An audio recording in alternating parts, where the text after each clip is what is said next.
നമ്മുടെ കയ്യിലുള്ള റെഡ് ക്ലോ ക്രേഫിഷുകൾ ബ്രീഡായിട്ട് ഇറങ്ങിയ കുഞ്ഞുങ്ങളിൽ ഏറ്റവും സൈസ് കൂടിയ കുഞ്ഞിനെയാണ് നമ്മൾ ഈ കണ്ടെയ്നറിൽ ഇപ്പോൾ ഇട്ടിട്ടുള്ളത്. ഇത് ഇപ്പോൾ ഏകദേശം ഒരു 3 ഇഞ്ച് സൈസ് ആയിട്ടുണ്ട്. ഇന്ന് നമ്മുടെ റെഡ് ക്ലോ ക്രേഫിഷുകളുടെ എല്ലാ ക്രേറ്റുകളിലും അതുപോലെ തന്നെ ട്രേകളിലും വാട്ടർ ചേഞ്ച് ആയിരുന്നു. അതിൻ്റെ ഇടയിൽ നമ്മളെടുത്തൊരു ഷോർട്ട് വീഡിയോ ആണ്. ഒരു ഡീറ്റെയിൽഡ് വീഡിയോ നമ്മൾ ചെയ്തിട്ടുണ്ട്. ആ വീഡിയോയുടെ ലിങ്ക് സ്ക്രീനിൻ്റെ താഴെ പിൻ ചെയ്ത് വെച്ചിട്ടുണ്ട്.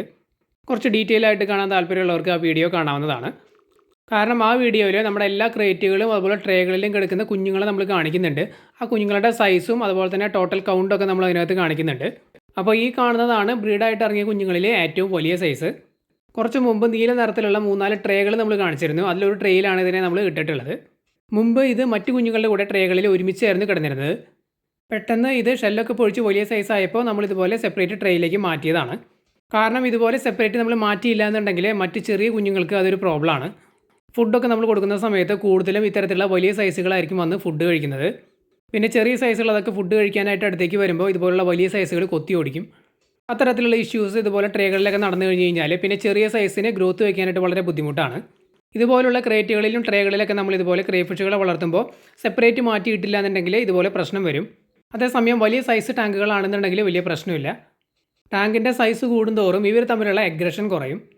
ഇതിനെ നമ്മൾ സെപ്പറേറ്റ് ട്രേയിലേക്ക് മാറ്റിയതുപോലെ വേറെ 2 വലിയ സൈസിനെയും നമ്മൾ സെപ്പറേറ്റ് ട്രേകളിലേക്ക് മാറ്റിയിട്ടുണ്ട്. അതുകൂടാതെ ഇന്ന് നമ്മൾ ട്രേകളിൽ ചെക്ക് ചെയ്ത് നോക്കിയപ്പോൾ 2 എണ്ണം കൂടിയും വലിയ സൈസ് ആയിട്ടുണ്ട്. അപ്പോൾ അവരെയും നമ്മൾ കുറച്ച് കഴിഞ്ഞ് സെപ്പറേറ്റ് ട്രേകളിലേക്ക് മാറ്റുന്നുണ്ട്. ഈ കാണുന്ന റെഡ് ക്ലോ ക്രേഫിഷിൻ്റെ ശരീരത്തിലെ ഗ്രീൻ കളർ കയറി വരുന്നേ ഉള്ളൂ. ഇതിൻ്റെ ടെയിൽ ഭാഗത്തായിട്ട് കുറച്ച് ഗ്രീൻ കളർ വന്നിട്ടുണ്ട്. അതുപോലെ തന്നെ അതിൻ്റെ ക്ലോസിലും കുറച്ച് ഗ്രീൻ കളർ വന്നിട്ടുണ്ട്. പിന്നെ ഇപ്പോൾ തണുപ്പ് കാലമാണ്, വെള്ളം നല്ല തണുത്താണ് കിടക്കുന്നത്. അസുഖങ്ങളൊക്കെ വരാൻ സാധ്യത കൂടുതലാണ്. അതിപ്പോൾ ക്രേഫിഷുകളാണെങ്കിലും മറ്റ് മീനുകളാണെങ്കിലും ശരി.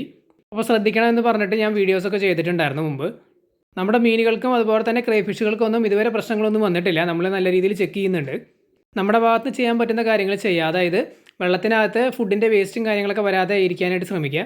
തണുത്ത വെള്ളത്തിൽ ഇതുപോലെ വേസ്റ്റും കാര്യങ്ങളും ഫുഡ് വേസ്റ്റ് അല്ലെങ്കിൽ മീനിൻ്റെ വേസ്റ്റൊക്കെ ഡെപ്പോസിറ്റായി കിടന്നു കഴിഞ്ഞാൽ പാരസൈറ്റ് അതുപോലെ തന്നെ ഫംഗസ്, ബാക്ടീരിയ ഇത്തരം കാര്യങ്ങളൊക്കെ ഫോം ചെയ്യും. പ്രത്യേകിച്ച് ഈ ഒരു തണുപ്പ് കാലത്ത് അത് ഫാസ്റ്റായിട്ട് സ്പ്രെഡ് ആവും. അതുകൊണ്ട് വെള്ളം നല്ല ക്വാളിറ്റിയിൽ മെയിൻറ്റെയിൻ ചെയ്യാനായിട്ട് ശ്രമിക്കുക. ഔട്ട്ഡോർ ടാങ്കുകൾ, പ്രത്യേകിച്ച് ഡയറക്റ്റ് സൺലൈറ്റ് ഒക്കെ അടിക്കുന്ന ടാങ്കുകളാണെന്നുണ്ടെങ്കിൽ ഇഷ്യൂസ് വരാനുള്ള സാധ്യതകൾ വളരെ കുറവാണ്. എങ്കിലും നമ്മൾ നന്നായിട്ട് ശ്രദ്ധിക്കണം. പ്രത്യേകിച്ച് ശ്രദ്ധിക്കേണ്ടത് കൺട്രോൾഡ് എൻവയോൺമെൻറ്റിൽ നിൽക്കുന്ന ടാങ്കുകൾ, അതായത് ഇൻഡോർ പോലുള്ള സ്ഥലങ്ങൾ, ട്രസ്സിന് കീഴിൽ അല്ലെങ്കിൽ ഗ്രീൻ ഷെയ്ഡിന് കീഴിലൊക്കെ നിൽക്കുന്ന ടാങ്കുകൾ. ഇത്തരം ടാങ്കുകളിലേക്ക് ലൈറ്റ്, ഹീറ്റ് ഇത്തരം സംഭവങ്ങളുടെ കോൺടാക്റ്റ് വരുന്നത് വളരെ കുറവായിരിക്കും. അതായത് നമ്മൾ ഉദ്ദേശിച്ചത് ഈ ഓപ്പൺ എൻവയോൺമെൻറ്റിൽ നിൽക്കുന്ന ടാങ്കുകളല്ലാതെ ക്ലോസ്ഡ് എൻവയോൺമെൻറ്റിൽ നിൽക്കുന്ന ടാങ്കുകളിലാണ് ഇത്തരം പ്രശ്നങ്ങൾ കൂടുതൽ വരാൻ സാധ്യതയുള്ളത്.